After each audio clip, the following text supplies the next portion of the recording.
"The first of these wretches that comes near the ladies, I will shoot like a dog," said the major quietly. The sailors doubtless saw that the passengers were determined to hold their own, for after some attempts at pillage, they disappeared to their own quarters. John Mangles thought no more of these drunken rascals and waited impatiently for the dawn. The ship was now quite motionless. The sea became gradually calmer. The wind fell. The hull would be safe for some hours yet. At daybreak, John examined the landing place. The yawl, which was now their only boat, would carry the crew and the passengers. It would have to make 3 trips at least, as it could only hold 4. As he was leaning on the skylight, thinking over the situation of affairs, John Mangles could hear the roaring of the surf. He tried to pierce the darkness. He wondered how far it was to the land they longed for no less than dreaded. A reef sometimes extends for miles along the coast. Could their fragile boat hold out on a long trip? While John was thus ruminating and longing for a little light from the murky sky, the ladies, relying on him, slept in their little berths.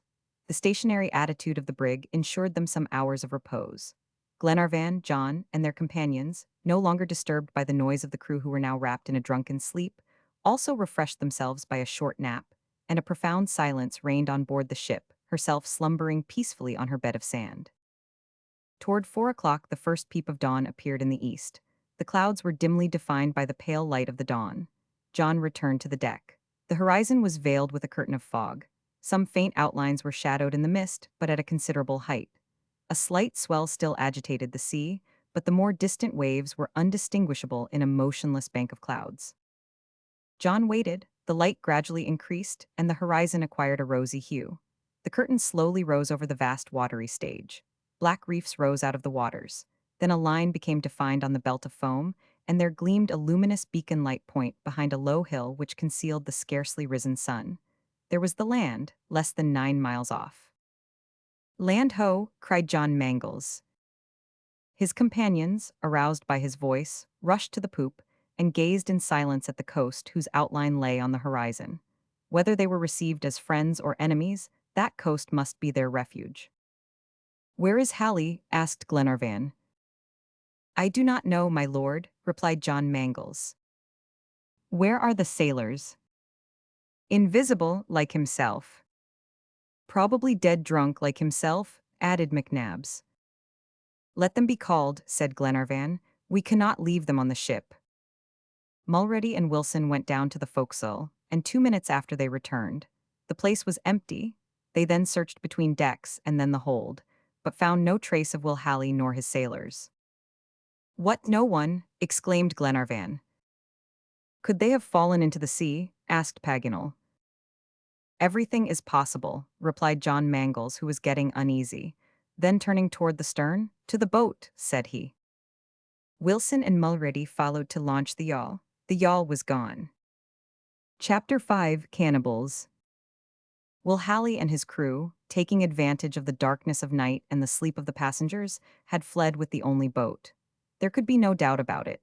The captain, whose duty would have kept him on board to the last, had been the first to quit the ship. "The cowards are off," said John Mangles. "Well, my lord, so much the better. They have spared us some trying scenes." "No doubt," said Glenarvan.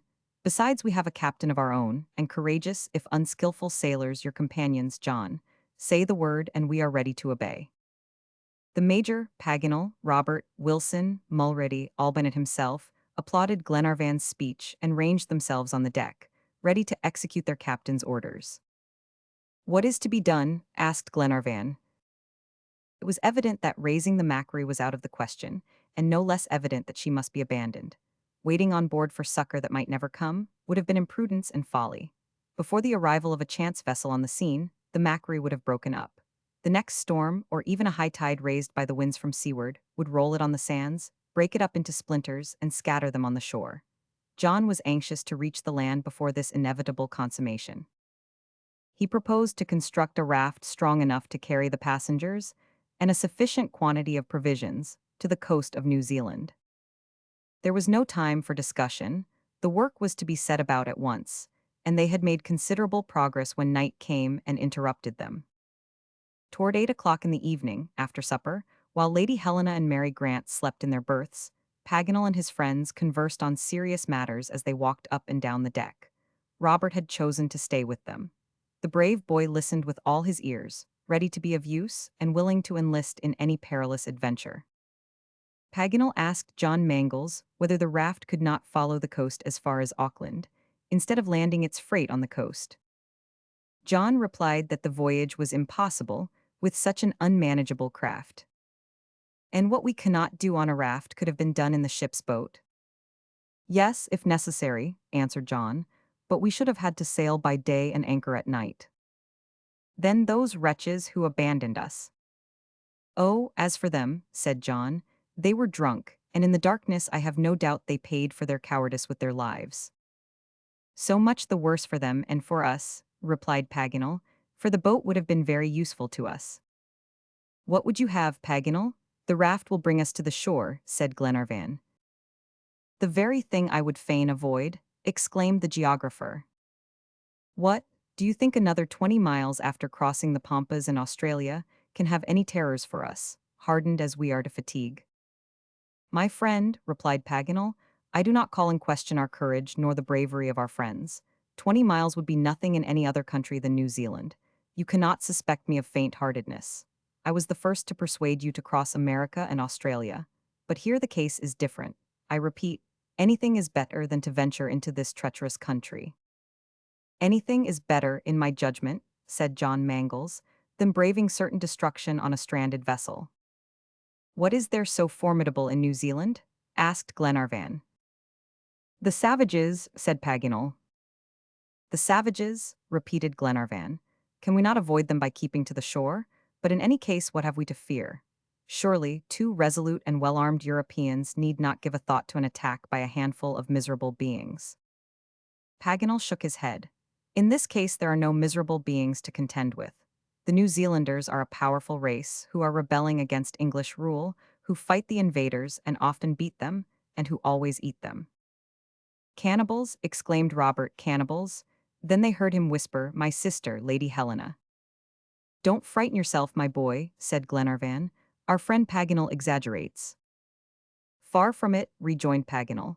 Robert has shown himself a man, and I treat him as such in not concealing the truth from him. Paganel was right. Cannibalism has become a fixed fact in New Zealand, as it is in the Fijis and in Torres Strait. Superstition is no doubt partly to blame, but cannibalism is certainly owing to the fact that there are moments when game is scarce and hunger great. The savages began by eating human flesh to appease the demands of an appetite rarely satiated. Subsequently, the priests regulated and satisfied the monstrous custom. What was a meal was raised to the dignity of a ceremony, that is all. Besides, in the eyes of the Maoris, nothing is more natural than to eat one another. The missionaries often questioned them about cannibalism. They asked them why they devoured their brothers, to which the chiefs made answer that fish eat fish, dogs eat men eat dogs, and dogs eat one another. Even the Maori mythology has a legend of a god who ate another god, and with such a precedent, who could resist eating his neighbor?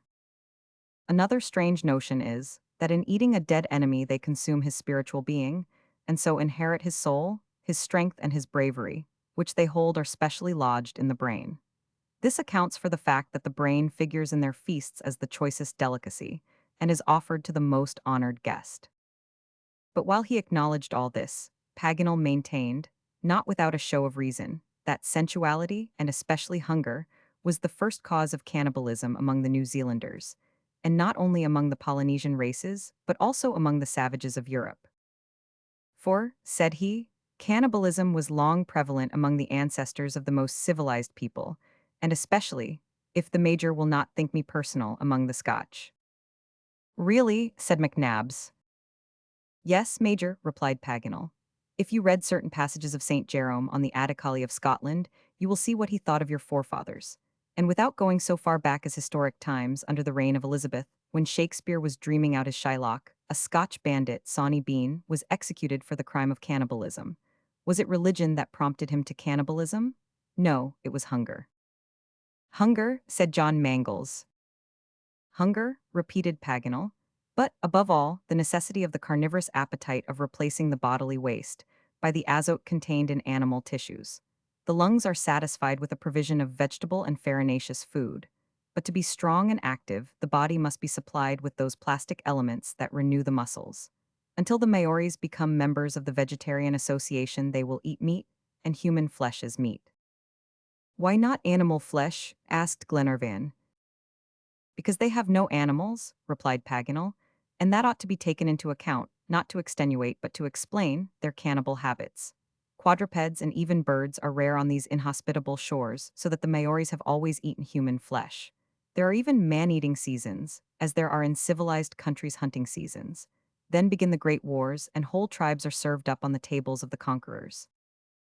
Well then, said Glenarvan, according to your mode of reasoning, Paganel, cannibalism will not cease in New Zealand until her pastures teem with sheep and oxen. Evidently, my dear lord, and even then it will take years to wean them from marry flesh, which they prefer to all others, for the children will still have a relish for what their fathers so highly appreciated. According to them, it tastes like pork, with even more flavor. As to white men's flesh, they do not like it so well, because the whites eat salt with their food, which gives a peculiar flavor, not to the taste of connoisseurs. They are dainty, said the major. But black or white, do they eat it raw or cook it? Why, what is that to you, Mr. McNabbs? Cried Robert. What is that to me? Exclaimed the major earnestly. If I am to make a meal for a cannibal, I should prefer being cooked. Why? Because then I should be sure of not being eaten alive. Very good, Major, said Paganel, but suppose they cooked you alive. The fact is, answered the Major, I would not give half a crown for the choice. Well, McNabbs, if it will comfort you, you may as well be told. The New Zealanders do not eat flesh without cooking or smoking it. They are very clever and experienced in cookery. For my part, I very much dislike the idea of being eaten. The idea of ending one's life in the maw of a savage, bah. The conclusion of all, said John Mangles, is that we must not fall into their hands. Let us hope that one day Christianity will abolish all these monstrous customs. Yes, we must hope so, replied Paganel. But, believe me, a savage who has tasted human flesh is not easily persuaded to forgo it. I will relate 2 facts which prove it. By all means let us have the facts, Paganel, said Glenarvan.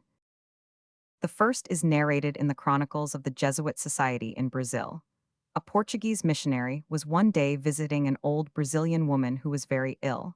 She had only a few days to live. The Jesuit inculcated the truths of religion, which the dying woman accepted, without objection. Then, having attended to her spiritual wants, he bethought himself of her bodily needs and offered her some European delicacies. Alas, said she, my digestion is too weak to bear any kind of food. There is only one thing I could fancy, and nobody here could get it for me. What is it? Asked the Jesuit. Ah, my son, said she, it is the hand of a little boy. I feel as if I should enjoy munching the little bones. Horrid, but I wonder is it so very nice, said Robert. My second tale will answer you, my boy, said Paganel. One day a missionary was reproving a cannibal for the horrible custom, so abhorrent to God's laws, of eating human flesh. And beside, said he, it must be so nasty. Oh, father, said the savage, looking greedily at the missionary, say that God forbids it. That is a reason for what you tell us. But don't say it is nasty, if you had only tasted it. Chapter 6, A Dreaded Country. Paganel's facts were indisputable. The cruelty of the New Zealanders was beyond a doubt, therefore it was dangerous to land. But had the danger been 100-fold greater, it had to be faced. John Mangles felt the necessity of leaving without delay a vessel doomed to certain and speedy destruction. There were 2 dangers, one certain and the other probable, but no one could hesitate between them. As to their chance of being picked up by a passing vessel, they could not reasonably hope for it. The Macquarie was not in the track of ships bound to New Zealand. They keep further north for Auckland, further south for New Plymouth, and the ship had struck just between these 2 points, on the desert region of the shores of Ikanomani, a dangerous, difficult coast, and infested by desperate characters. When shall we get away? Asked Glenarvan. Tomorrow morning at 10 o'clock, replied John Mangles. The tide will then turn and carry us to land. Next day, February 5, at 8 o'clock, the raft was finished. John had given all his attention to the building of this structure. The foreyard, which did very well for mooring the anchors, was quite inadequate to the transport of passengers and provisions. What was needed was a strong, manageable raft that would resist the force of the waves during a passage of 9 miles. Nothing but the masts could supply suitable materials. Wilson and Mulready set to work. The rigging was cut clear, and the main mast, chopped away at the base, fell over the starboard rail, which crashed under its weight. The Macquarie was thus raised like a pontoon. When the lower mast, the topmasts, and the royals were sawn and split, the principal pieces of the raft were ready. They were then joined to the fragments of the foremast, and the whole was fastened securely together. John took the precaution to place in the interstices half a dozen empty barrels, which would raise the structure above the level of the water. On this strong foundation, Wilson laid a kind of floor in open work, made of the gratings off the hatches. The spray could then dash on the raft without staying there, and the passengers would be kept dry. In addition to this, the hose pipes firmly lashed together formed a kind of circular barrier which protected the deck from the waves. That morning, John, seeing that the wind was in their favor, rigged up the royal yard in the middle of the raft as a mast. It was stayed with shrouds and carried a makeshift sail. A large, broad-bladed oar was fixed behind to act as a rudder in case the wind was sufficient to require it. The greatest pains had been expended on strengthening the raft to resist the force of the waves, but the question remained whether, in the event of a change of wind, they could steer, or indeed, whether they could hope ever to reach the land. At 9 o'clock they began to load. First came the provisions, in quantity sufficient to last till they should reach Auckland, for they could not count on the productions of this barren region. Albannet's stores furnished some preserved meat which remained of the purchase made for their voyage in the Macquarie. This was but a scanty resource. They had to fall back on the coarse viands of the ship, sea biscuits of inferior quality, and 2 casks of salt fish. The steward was quite crestfallen. These provisions were put in hermetically sealed cases, staunch and safe from sea water, and then lowered onto the raft and strongly lashed to the foot of the mast. The arms and ammunition were piled in a dry corner. Fortunately, the travelers were well armed with carbines and revolvers. A holding anchor was also put on board in case John should be unable to make the land in one tide and would have to seek moorings. At 10 o'clock the tide turned. The breeze blew gently from the northwest, and a slight swell rocked the frail craft. "Are we ready?" asked John. "All ready, Captain," answered Wilson. "All aboard!" cried John. Lady Helena and Mary Grant descended by a rope ladder and took their station at the foot of the mast on the cases of provisions, their companions near them. Wilson took the helm. John stood by the tackle, and Mulready cut the line which held the raft to the ship's side. The sail was spread, and the frail structure commenced its progress toward the land, aided by wind and tide. The coast was about 9 miles off, a distance that a boat with good oars would have accomplished in 3 hours, but with a raft allowance must be made. If the wind held, they might reach the land in one tide. But if the breeze died away, the ebb would carry them away from the shore, and they would be compelled to anchor and wait for the next tide, a serious consideration, and one that filled John Mangles with anxiety. Still he hoped to succeed. The wind freshened. The tide had turned at 10 o'clock, and by 3 they must either make the land or anchor to save themselves from being carried out to sea. They made a good start. Little by little the black line of the reefs and the yellow banks of sand disappeared under the swelling tide. Extreme watchfulness and perfect skill were necessary to avoid these submerged rocks and steer a bark that did not readily answer to the helm and that constantly broke off. At noon they were still 5 miles from shore. A tolerably clear sky allowed them to make out the principal features of the land. In the northeast rose a mountain about 2,300 feet high, whose sharply defined outline was exactly like the grinning face of a monkey turned toward the sky. It was Pyrangia, which the map gave as exactly on the 38th parallel. At 12:30, Paganel remarked that all the rocks had disappeared under the rising tide. "All but one," answered Lady Helena. "Which, madam?" asked Paganel. "There," replied she, pointing to a black speck a mile off. "Yes, indeed," said Paganel. "Let us try to ascertain its position, so as not to get too near it, for the sea will soon conceal it." "It is exactly in a line with the northern slope of the mountain," said John Mangles. "Wilson, mind you give it a wide berth." "Yes, Captain," answered the sailor, throwing his whole weight on the great oar that steered the raft. In half an hour they had made half a mile, but, strange to say, the black point still rose above the waves. John looked attentively, and in order to make it out, borrowed Paganel's telescope. "That is no reef," said he after a moment. "It is something floating, which rises and falls with the swell." "Is it part of the mast of the Macquarie?" asked Lady Helena. "No," said Glenarvan, "none of her timbers could have come so far." "Stay," said John Mangles. "I know it, it is the boat." "The ship's boat," exclaimed Glenarvan. "Yes, my lord, the ship's boat, keel up." "The unfortunate creatures," cried Lady Helena, "they have perished."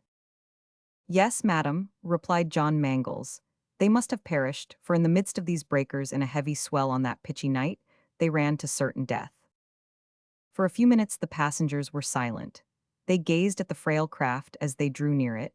It must evidently have capsized about 4 miles from the shore, and not one of the crew could have escaped. "But this boat may be of use to us," said Glenarvan. "That is true," answered John Mangles. "Keep her up, Wilson." The direction was slightly changed, but the breeze fell gradually, and it was 2 hours before they reached the boat. Mulready, stationed forward, fended off the blow, and the yawl was drawn alongside. "Empty?" asked John Mangles. "Yes, captain," answered the sailor. "The boat is empty and all its seams are open. It is of no use to us." "No use at all," said McNabbs. "None at all," said John Mangles. "It is good for nothing but to burn." "I regret it," said Paganel, "for the yawl might have taken us to Auckland." "We must bear our fate, Monsieur Paganel," replied John Mangles. "But, for my part, in such a stormy sea I prefer our raft to that crazy boat. A very slight shock would be enough to break her up. Therefore, my lord, we have nothing to detain us further." "As you think best, John." "On then, Wilson," said John, "and bear straight for the land." There was still an hour before the turn of the tide. In that time they might make 2 miles. But the wind soon fell almost entirely, and the raft became nearly motionless, and soon began to drift to seaward under the influence of the ebb tide. John did not hesitate a moment. "Let go the anchor," said he. Mulready, who stood to execute this order, let go the anchor in 5 fathoms water. The raft backed about 2 fathoms on the line, which was then at full stretch. The sail was taken in, and everything made snug for a tedious period of inaction. The returning tide would not occur till 9 o'clock in the evening, and as John Mangles did not care to go on in the dark, the anchorage was for the night, or at least till 5 o'clock in the morning, land being in sight at a distance of less than 3 miles. A considerable swell raised the waves, and seemed to set in continuously toward the coast, and perceiving this, Glenarvan asked John why he did not take advantage of this swell to get nearer to the land. "Your lordship is deceived by an optical illusion," said the young captain. "Although the swell seems to carry the waves landward, it does not really move at all. It is mere undulating molecular motion, nothing more. Throw a piece of wood overboard and you will see that it will remain quite stationary except as the tide affects it. There is nothing for it but patience." "And dinner," said the major. Albinett unpacked some dried meat and a dozen biscuits. The steward blushed as he proffered the meager bill of fare, but it was received with a good grace, even by the ladies, who, however, had not much appetite, owing to the violent motion. This motion, produced by the jerking of the raft on the cable, while she lay head on to the sea, was very severe and fatiguing. The blows of the short, tumbling seas were as severe as if she had been striking on a submerged rock. Sometimes it was hard to believe that she was not aground. The cable strained violently, and every half-hour John had to take in a fathom to ease it. Without this precaution it would certainly have given way, and the raft must have drifted to destruction. John's anxiety may easily be understood. His cable might break, or his anchor lose its hold, and in either case the danger was imminent. Night drew on. The sun's disk, enlarged by refraction, was dipping blood-red below the horizon. The distant waves glittered in the west and sparkled like sheets of liquid silver. Nothing was to be seen in that direction but sky and water, except one sharply defined object, the hull of the Macquarie motionless on her rocky bed. The short twilight postponed the darkness only by a few minutes, and soon the coast outline, which bounded the view on the east and north, was lost in darkness. The shipwrecked party were in an agonizing situation on their narrow raft, and overtaken by the shades of night. Some of the party fell into a troubled sleep, a prey to evil dreams, others could not close an eye. When the day dawned, the whole party were worn out with fatigue. With the rising tide, the wind blew again toward the land. It was 6 o'clock in the morning, and there was no time to lose. John arranged everything for resuming their voyage, and then he ordered the anchor to be weighed. but the anchor flukes had been so embedded in the sand by the repeated jerks of the cable that without a windlass it was impossible to detach it, even with the tackle which Wilson had improvised. Half an hour was lost in vain efforts. John, impatient of delay, cut the rope, thus sacrificing his anchor, and also the possibility of anchoring again if this tide failed to carry them to land. But he decided that further delay was not to be thought of, and an axe blow committed the raft to the mercy of the wind, assisted by a current of 2 knots an hour. The sail was spread. They drifted slowly toward the land, which rose in gray, hazy masses on a background of sky illumined by the rising sun. The reef was dexterously avoided and doubled, but with the fitful breeze, the raft could not get near the shore.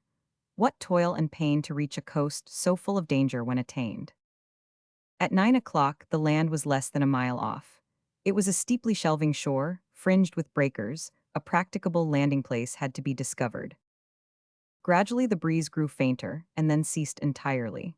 The sail flapped idly against the mast, and John had it furled. The tide alone carried the raft to the shore, but steering had become impossible, and its passage was impeded by immense bands of fucus. At 10 o'clock, John found himself almost at a standstill, not 3 cables' lengths from the shore. Having lost their anchor, they were at the mercy of the ebb tide. John clenched his hands. He was racked with anxiety and cast frenzied glances toward this inaccessible shore. In the midst of his perplexities, a shock was felt. The raft stood still. It had landed on a sandbank, 25 fathoms from the coast. Glenarvan, Robert, Wilson, and Mulready jumped into the water. The raft was firmly moored to the nearest rocks. The ladies were carried to land without wetting a fold of their dresses, and soon the whole party, with their arms and provisions, were finally landed on these much-dreaded New Zealand shores. Chapter 7: The Maori War. Glenarvan would have liked to start without an hour's delay and follow the coast to Auckland. But since the morning heavy clouds had been gathering, and toward 11 o'clock, after the landing was effected, the vapors condensed into violent rain, so that instead of starting they had to look for shelter. Wilson was fortunate enough to discover what just suited their wants: a grotto hollowed out by the sea in the basaltic rocks. Here the travelers took shelter with their arms and provisions. In the cave, they found a ready-garnered store of dried seaweed, which formed a convenient couch. For fire, they lighted some wood near the mouth of the cavern and dried themselves as well as they could. John hoped that the duration of this deluge of rain would be in an inverse ratio to its violence, but he was doomed to disappointment. Hours passed without any abatement of its fury. Toward noon the wind freshened and increased the force of the storm. The most patient of men would have rebelled at such an untoward incident. But what could be done? Without any vehicle, they could not brave such a tempest. And after all, unless the natives appeared on the scene, a delay of 12 hours was not so much consequence, as the journey to Auckland was only a matter of a few days. During this involuntary halt, the conversation turned on the incidents of the New Zealand War. But to understand and appreciate the critical position into which these Maori passengers were thrown, something ought to be known of the history of the struggle which had deluged the island of Ikanomani with blood. Since the arrival of Abel Tasman in Cook's Strait, on the 16th of December, 1642, though the New Zealanders had often been visited by European vessels, they had maintained their liberty in their several islands. No European power had thought of taking possession of this archipelago, which commands the whole Pacific Ocean. The missionaries stationed at various points were the sole channels of Christian civilization. Some of them, especially the Anglicans, prepared the minds of the New Zealand chiefs for submitting to the English yoke. It was cleverly managed, and these chiefs were influenced to sign a letter addressed to Queen Victoria to ask her protection. But the most clear-sighted of them saw the folly of this step, and one of them, after having affixed his tattoo mark to the letter by way of signature, uttered these prophetic words: "We have lost our country. Henceforth it is not ours. Soon the stranger will come and take it, and we shall be his slaves." And so it was. On January 29, 1840, the English corvette Herald arrived to claim possession. From the year 1840 till the day the Duncan left the Clyde, nothing had happened here that Paganel did not know, and he was ready to impart his information to his companions. "Madam," said he, in answer to Lady Helena's questions, "I must repeat what I had occasion to remark before, that the New Zealanders are a courageous people, who yielded for a moment, but afterward fought foot to foot against the English invaders. The Maori tribes are organized like the old clans of Scotland. There are so many great families owning a chief, who is very jealous of his prerogative. The men of this race are proud and brave, one tribe tall, with straight hair, like the Maltese or the Jews of Baghdad, the other smaller, thick-set like mulattoes, but robust, haughty, and warlike.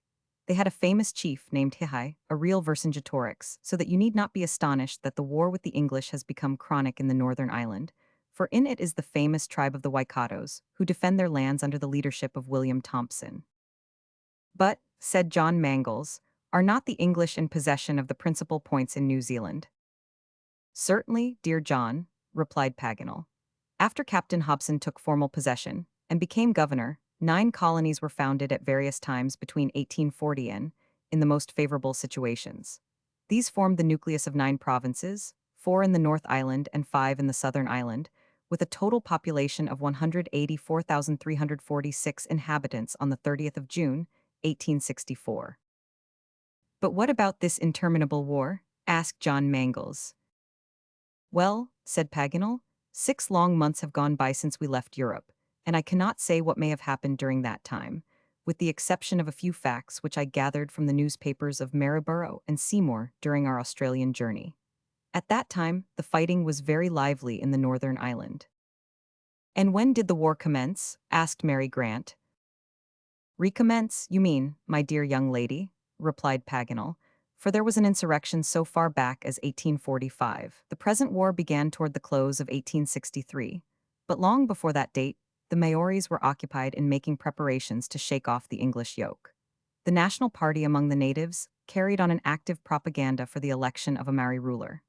The object was to make Old Potato king, and to fix as the capital of the new kingdom his village, which lay between the Waikato and Waipa rivers. Potato was an old man, remarkable rather for cunning than bravery, but he had a prime minister who was both intelligent and energetic, a descendant of the Ngatahahuas, who occupied the isthmus before the arrival of the strangers.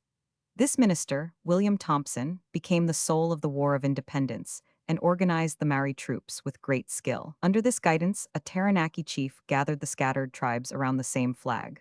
A Waikato chief formed a land league, intended to prevent the natives from selling their land to the English government, and warlike feasts were held just as in civilized countries on the verge of revolution. The English newspapers began to notice these alarming symptoms, and the government became seriously disturbed at these land league proceedings. In short, the train was laid, and the mine was ready to explode. Nothing was wanted but the spark, or rather the shock of rival interests to produce the spark. This shock took place in 1860, in the Taranaki province on the southwest coast of Ikanomani. A native had 600 acres of land in the neighborhood of New Plymouth. He sold them to the English government, but when the surveyor came to measure the purchased land, the chief Kingi protested, and by the month of March he had made the 600 acres in question into a fortified camp, surrounded with high palisades.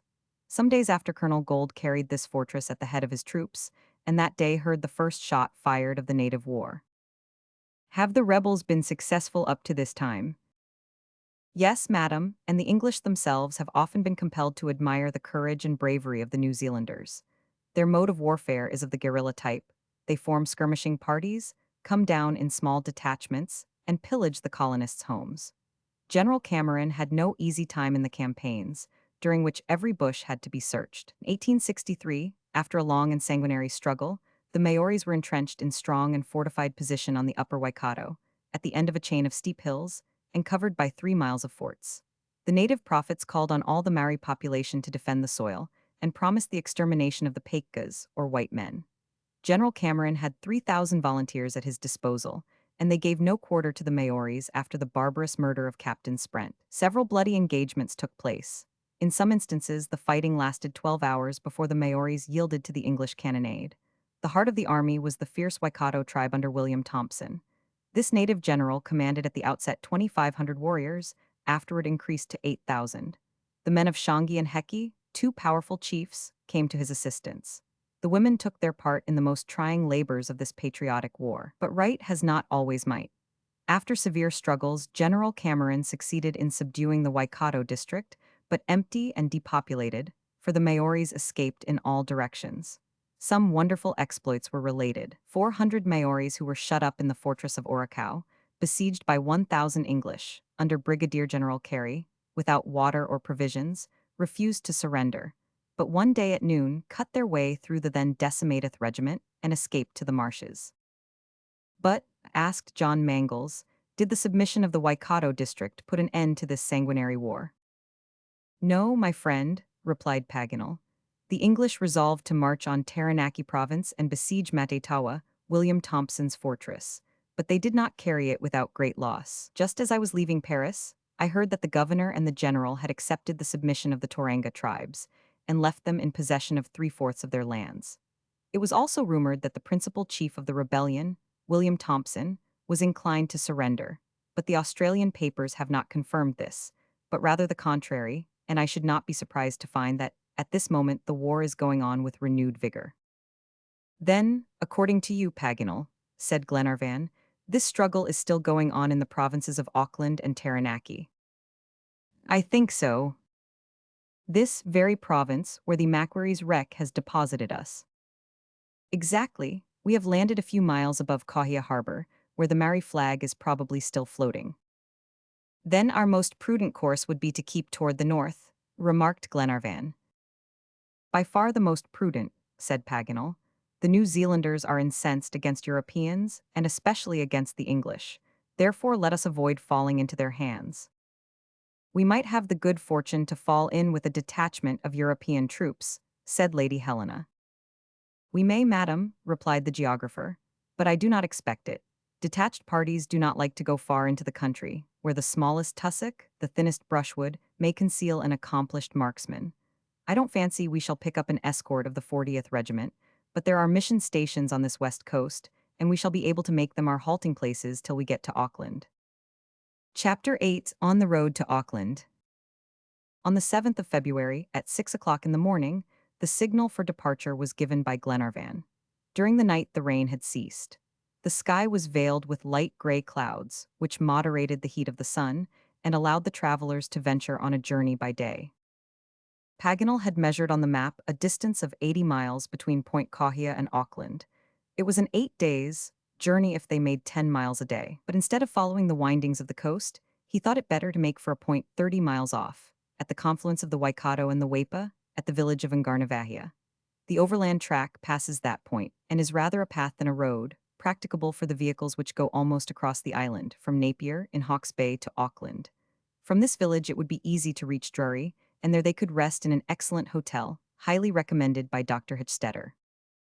The travelers, each carrying a share of the provisions, commenced to follow the shore of Aitea Bay. From prudential motives they did not allow themselves to straggle, and by instinct they kept a lookout over the undulating plains to the eastward, ready with their loaded carbines. Paganel, map in hand, took a professional pleasure in verifying the minutest details. The country looked like an immense prairie which faded into distance, and promised an easy walk. But the travelers were undeceived when they came to the edge of this verdant plain. The grass gave way to a low scrub of small bushes bearing little white flowers, mixed with those innumerable tall ferns with which the lands of New Zealand abound. They had to cut a path across the plain, through these woody stems, and this was a matter of some difficulty. But at 8 o'clock in the evening the first slopes of the Hakarihuta ranges were turned, and the party camped immediately. After a 14 miles march, they might well think of resting. Neither wagon or tent being available, they sought repose beneath some magnificent Norfolk Island pines. They had plenty of rugs which make good beds. Glenarvan took every possible precaution for the night. His companions and he, well armed, were to watch in turns, 2 and 2, till daybreak. No fires were lighted. Barriers of fire are a potent preservation from wild beasts, but New Zealand has neither tiger, nor lion, nor bear, nor any wild animal, but the Maori adequately fills their place, and a fire would only have served to attract this two-footed jaguar. The night passed pleasantly with the exception of the attack of the sandflies, called by the natives Ungamu, and the visit of the audacious family of rats, who exercised their teeth on the provisions. Next day, on the 8th of February, Paganel rose more sanguine, and almost reconciled to the country. The Maoris, whom he particularly dreaded, had not yet appeared, and these ferocious cannibals had not molested him even in his dreams. I begin to think that our little journey will end favorably. This evening we shall reach the confluence of the Waipa and Waikato, and after that there is not much chance of meeting natives on the way to Auckland. How far is it now, said Glenarvan, to the confluence of the Waipa and Waikato? 15 miles, just about what we did yesterday. But we shall be terribly delayed if this interminable scrub continues to obstruct our path. No, said Paganel, we shall follow the banks of the Waipa, and then we shall have no obstacle, but on the contrary, a very easy road. Well then, said Glenarvan, seeing the ladies ready, let us make a start. During the early part of the day, the thick brushwood seriously impeded their progress. Neither wagon nor horses could have passed where travelers passed, so that their Australian vehicle was but slightly regretted. Until practicable wagon roads are cut through these forests of scrub, New Zealand will only be accessible to foot passengers. The Ferns, whose name is Legion, concur with the Maoris in keeping strangers off the lands. The little party overcame many obstacles in crossing the plains in which the Hakarehota Ranges rise. But before noon, they reached the banks of the Waipa and followed the northward course of the river. The Major and Robert, without leaving their companions, shot some snipe and partridge under the low shrubs of the plain. Albinett, to save time, plucked the birds as he went along. Paganel was less absorbed by the culinary importance of the game than by the desire of obtaining some bird peculiar to New Zealand. His curiosity as a naturalist overcame his hunger as a traveler. He called to mind the peculiarities of the tui of the natives, sometimes called the mockingbird from its incessant chuckle, and sometimes the parson, in allusion to the white cravat it wears over its black, cassock-like plumage. The tui, said Paganel to the Major, grows so fat during the winter that it makes him ill and prevents him from flying. Then he tears his breast with his beak, to relieve himself of his fat and so becomes lighter. Does not that seem to you singular, McNabbs? So singular that I don't believe a word of it, replied the Major. Paganel, to his great regret, could not find a single specimen, or he might have shown the incredulous Major the bloody scars on the breast. But he was more fortunate with a strange animal which, hunted by men, cats and dogs, has fled toward the unoccupied country, and is fast disappearing from the fauna of New Zealand. Robert, searching like a ferret, came upon a nest made of interwoven roots, and in it a pair of birds destitute of wings and tail, with 4 toes, a long snipe-like beak, and a covering of white feathers over the whole body, singular creatures, which seemed to connect the oviparous tribes with the mammifers. It was the New Zealand kiwi, the Apteryx australis of naturalists, which lives with equal satisfaction on larvae, insects, worms, or seeds. This bird is peculiar to the country. It has been introduced into very few of the zoological collections of Europe. Its graceless shape and comical motions have always attracted the notice of travelers, and during the great exploration of the astrolabe and the Zélie, Dumont d'Urville was principally charged by the Academy of Sciences to bring back a specimen of these singular birds. But in spite of rewards offered to the natives, he could not obtain a single specimen. Paganel, who was elated at such a piece of luck, tied the 2 birds together and carried them along with the intention of presenting them to the Jardin des Plantes in Paris. Presented by M. Jacques Paganel. He mentally saw the flattering inscription on the handsomest cage in the gardens, Sanguine Geographer. The party pursued their way without fatigue along the banks of the Waipa. The country was quite deserted, not a trace of natives, nor any track that could betray the existence of man. The stream was fringed with tall bushes or glided along sloping banks, so that nothing obstructed the view of the low range of hills which closed the eastern end of the valley. With their grotesque shapes and their outlines lost in a deceptive haze, they brought to mind giant animals, worthy of antediluvian times. They might have been a herd of enormous whales, suddenly turned to stone. These disrupted masses proclaimed their essentially volcanic character. New Zealand is, in fact, a formation of recent plutonic origin. Its emergence from the sea is constantly increasing. Some points are known to have risen 6 feet in 20 years. Fire still runs across its center, shakes it, convulses it, and finds an outlet in many places by the mouths of geysers and the craters of volcanoes. At 4 in the afternoon, 9 miles had been easily accomplished. According to the map which Paganel constantly referred to, the confluence of the Waipa and Waikato ought to be reached about 5 miles further on, and there the night halt could be made. 2 or 3 days would then suffice for the 50 miles which lay between them and the capital, and if Glenarvan happened to fall in with the mail coach that plies between Hawke's Bay and Auckland twice a month, 8 hours would be sufficient. Therefore, said Glenarvan, we shall be obliged to camp during the night once more. Yes, said Paganel, but I hope for the last time. I am very glad to think so, for it is very trying for Lady Helena and Mary Grant. And they never utter a murmur? added John Mangles. But I think I heard you mention a village at the confluence of these rivers. Yes, said the geographer. Here it is, marked on Johnston's map. It is in Garnavahia, 2 miles below the junction. Well, could we not stay there for the night? Lady Helena and Miss Grant would not grudge 2 miles more to find a hotel, even of a humble character. A hotel, cried Paganel, a hotel in a merry village. You would not find an inn, not a tavern. This village will be a mere cluster of huts, and so far from seeking rest there, my advice is that you give it a wide berth. Your old fears, Paganel, retorted Glenarvan.